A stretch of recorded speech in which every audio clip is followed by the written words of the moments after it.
Alright, now we're doing the other side. Starboard side, I'm gonna put a 5/8 wrench here. Got a socket there.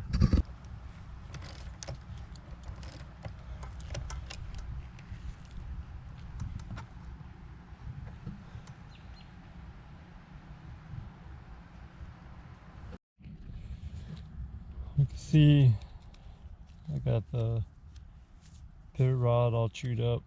We're gonna try to retap that so we can get this job back together. 7/16 of an inch, 20 NF. Make new threads. You have to hold the other side with the 5/8, and then you're gonna have your die held with the 1 inch. And then just going to tighten it up, make new threads. You're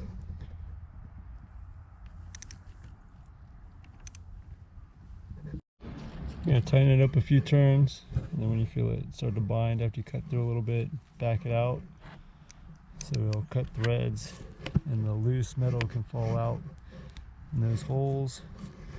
You want to just don't force it, just keep working it back and forth slow. Alright, we got the threads cut. Got the nut. Oh yeah. There we go. Put it on there. Let's see if we could put it back together.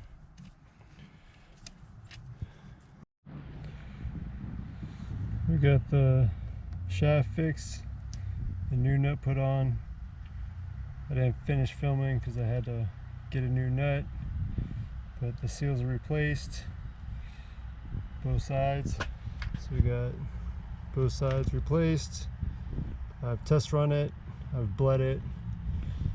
So you have a bleeder valve here, and a bleeder valve here. And I tried the bubble bleed with the tube, really didn't like that, so I just did the lock to lock and then opened each bleeder valve almost like you do brake calipers and bled it out. So it's been running good. Happy that it's fixed. Hope this video helped you out. Thanks for watching.